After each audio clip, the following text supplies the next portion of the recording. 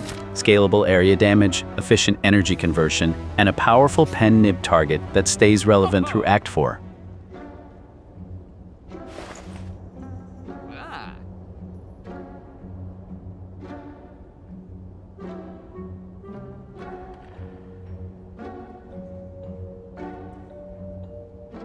The Serpent Bargain now pays off exactly as planned. Remove doubt before it weakens future fights, then use the remaining surplus on a bargain, shrug it off, and a fairy in a bottle for high-value survival insurance.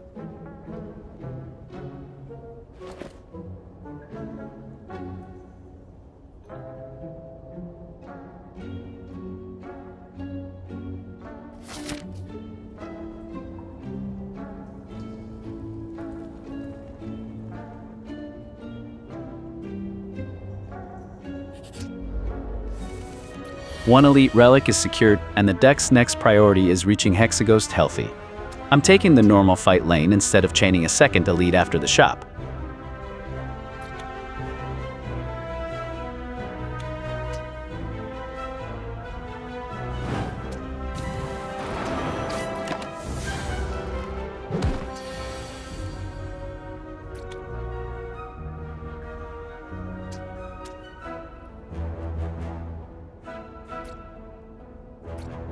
A rough 18 damage opening drops Ironclad to 50, so this slime fight suddenly demands efficient defense and a quick tempo reset.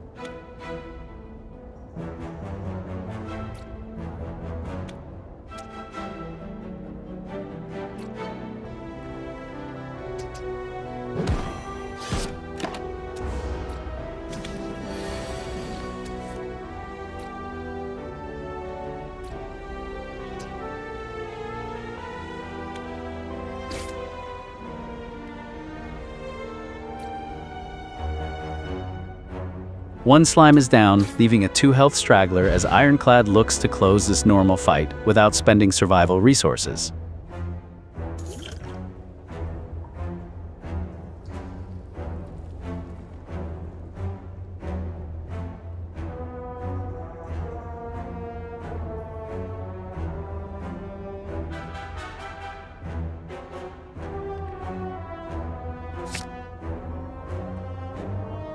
Seeing Red solves the deck's 3-energy bottleneck by letting Demon Form coexist with another play and later fueling larger whirlwinds. It adds utility without permanently clogging long fights because it exhausts.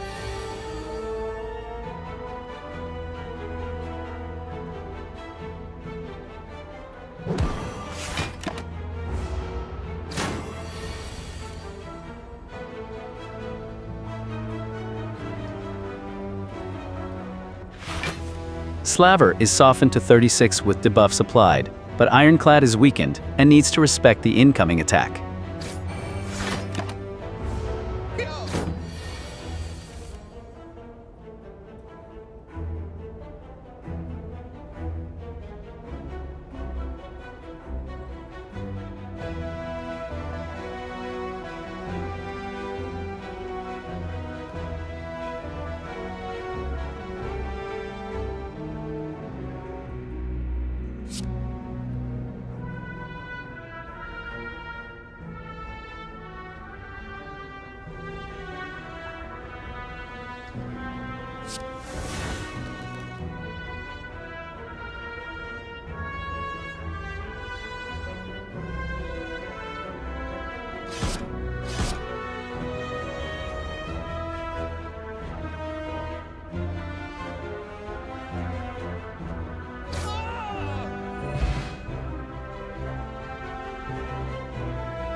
Slaver falls cleanly, preserving 60 health as the run turns toward a healthy Hexaghost approach and a useful new potion choice.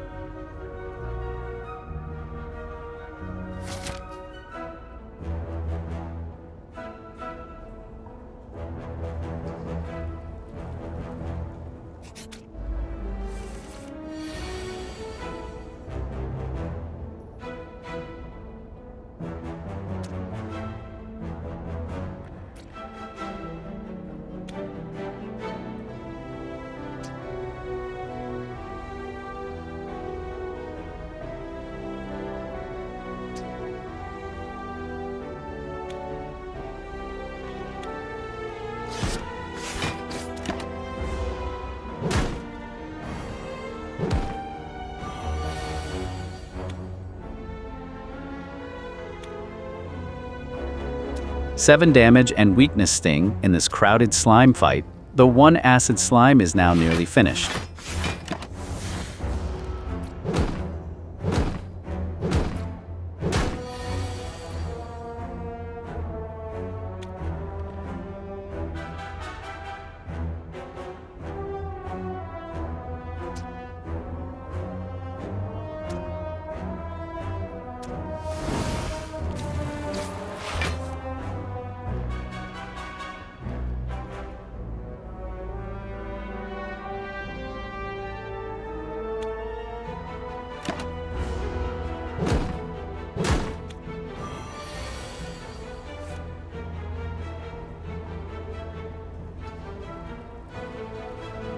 The slime pack has all turned aggressive, but 3 energy and whirlwind give this strength deck a real chance to seize control.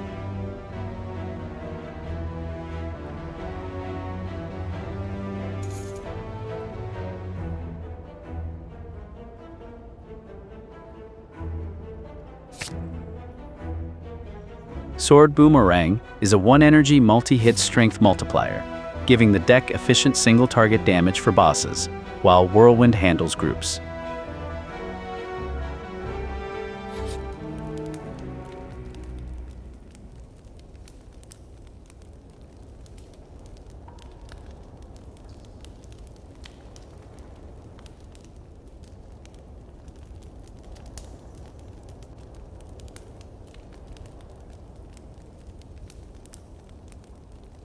Hexaghost opening multi-hit scales with current HP, so resting would partly increase its damage, with Blood Potion, Fairy, and a free setup turn for duplicated demon form.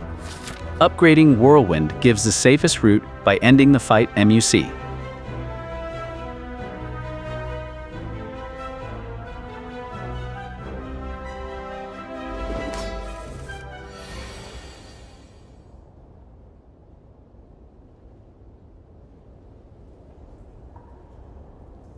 Hexaghost opens Act 1's boss fight at full strength. The stocked potions and pen nib give this lean, ironclad deck valuable setup room.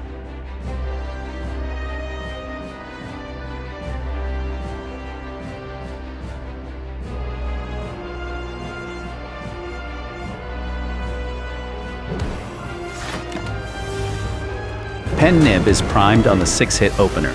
Uppercut converts it into a large burst while applying 2 turns of weak. Then Defend trims the remaining multi-hit damage. I'm saving duplication for Demon Form's decisive scaling.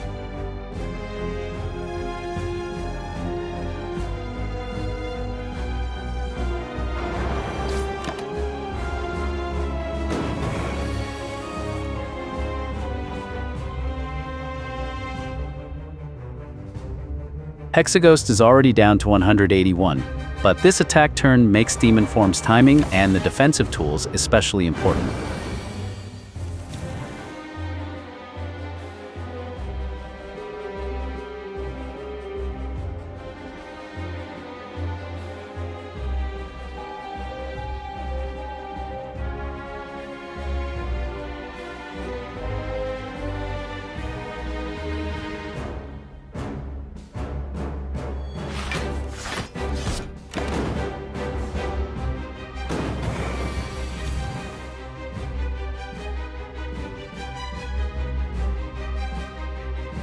A Blood Potion recovery and 24 damage leave Hexaghost at 157, while the Demon Form's Strength Engine keeps turning each attack cycle more favorable.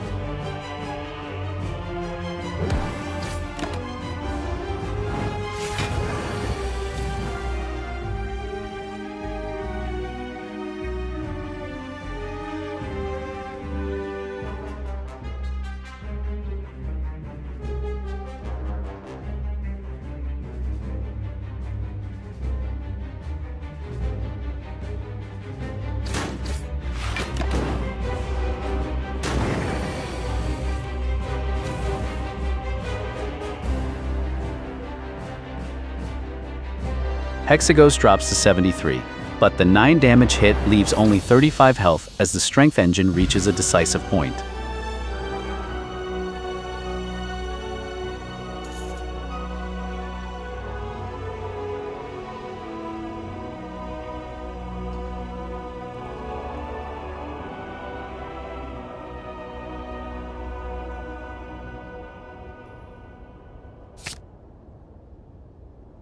offering is the cleanest upgrade to the engine.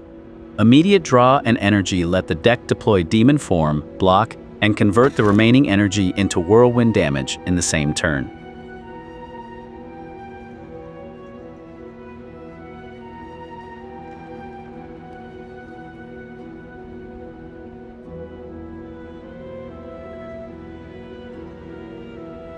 Runic Pyramid is the strongest heart relic here. It preserves Whirlwind, Uppercut, and Block for the exact turn they matter and enables Pen Nib setup. The single Wild Strike wound is manageable, while Ectoplasm would shut down 3 acts of.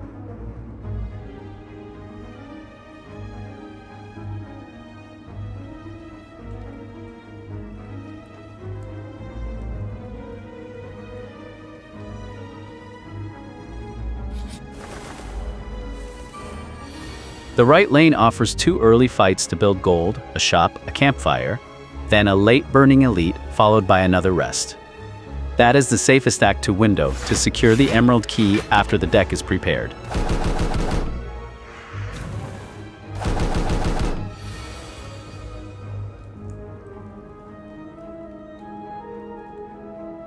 Three birds demand a clean setup here, with Pen Nib primed and the pyramid holding key pieces for the right moment. Pen Nib is primed and pyramid preserved Whirlwind. Offering raises it to 5 hits, enough to strip every bird's flight and use the remaining doubled hits to clear the fight immediately.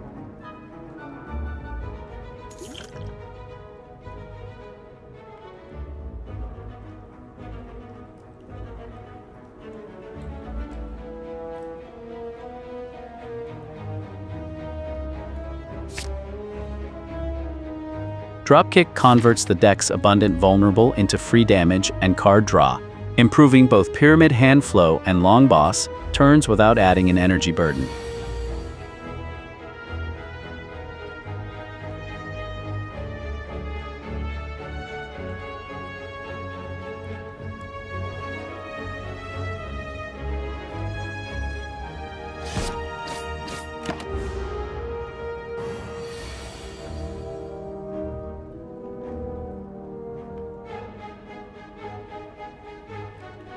Chosen is already down a quarter, but Hex is online now, so Pyramid's careful hand management matters even more.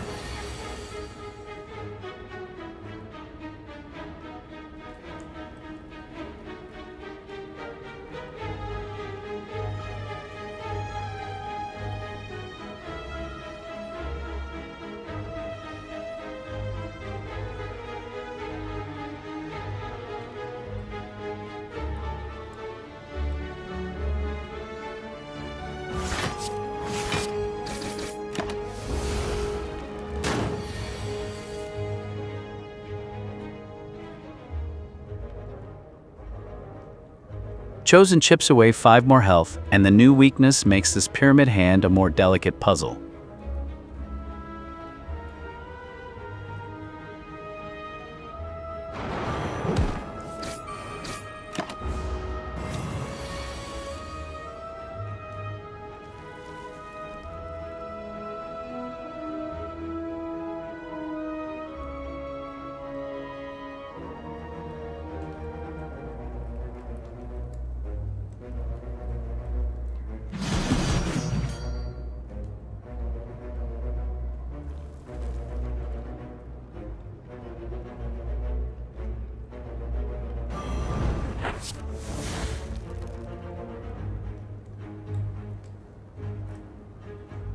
Chosen sneaks in another 6, but it is hanging on 2 health, and the preserved hand should close this safely.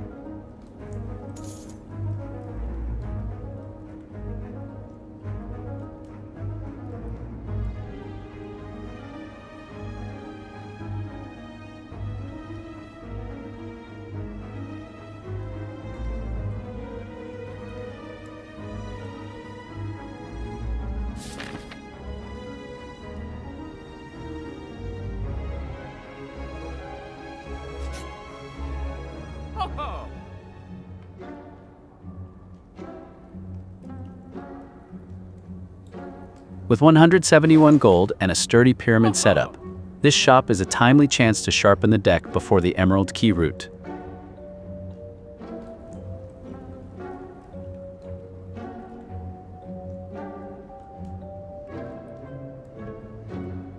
Pyramid turns Wild Strike's wound into a real hand clog liability, so I'm removing it now.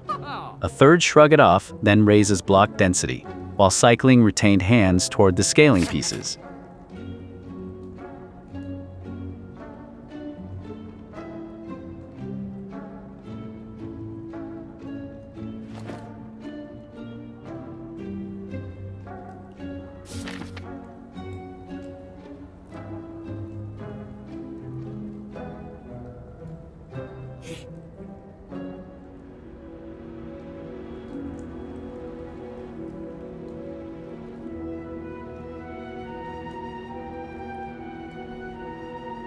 A free removal is ideal for Pyramid. Trimming a basic strike improves opening consistency, reduces retained hand clutter, and brings the scaling and block engine online sooner.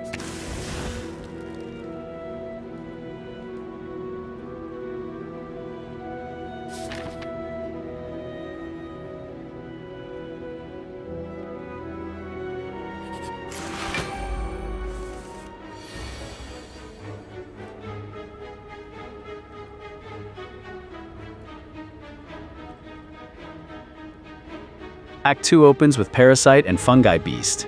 A retained Whirlwind gives this Pyramid deck an immediate multi-target option.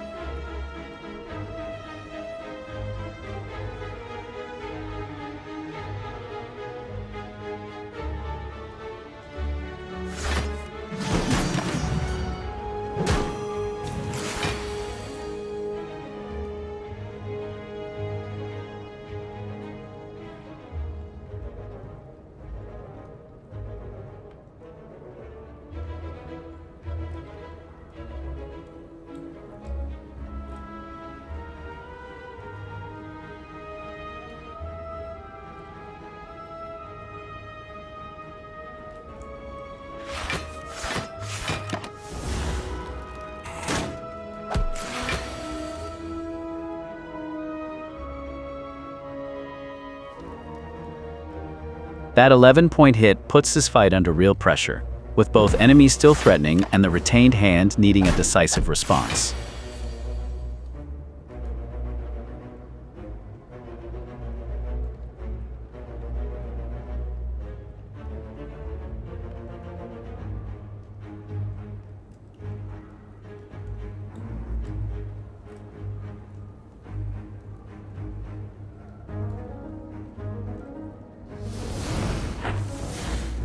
Pyramid is clogged while the Parasite threatens a lethal hit.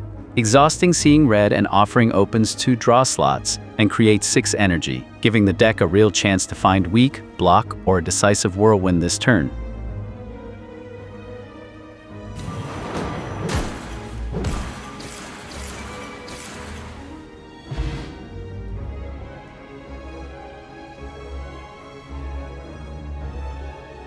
Parasite falls at just 29 health, a hard-earned escape that leaves the Pyramid deck desperate to stabilize in Act 2.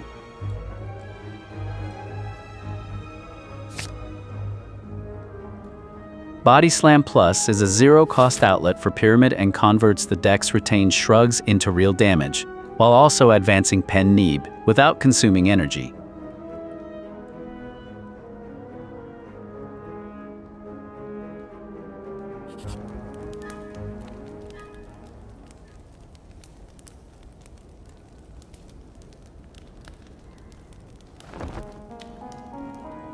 At 29 HP, the planned late Burning Elite is not safe yet.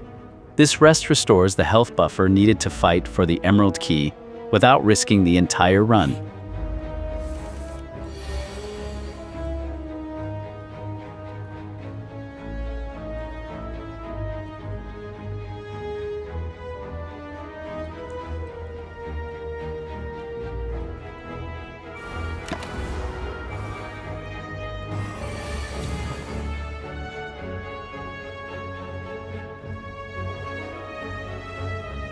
Cultist and Chosen both turn aggressive, so this opening tests whether the retained block engine can absorb pressure, while strength begins scaling.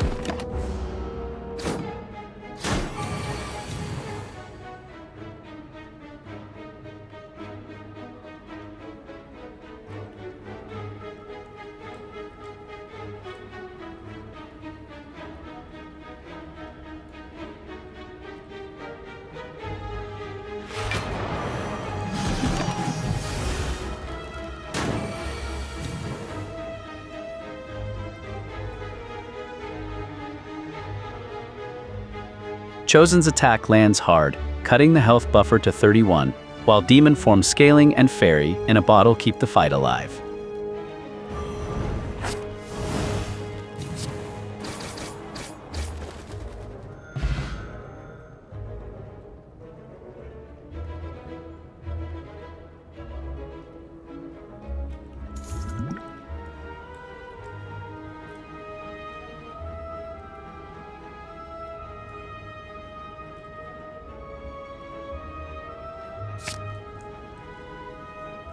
Flame Barrier Plus supplies the large block card.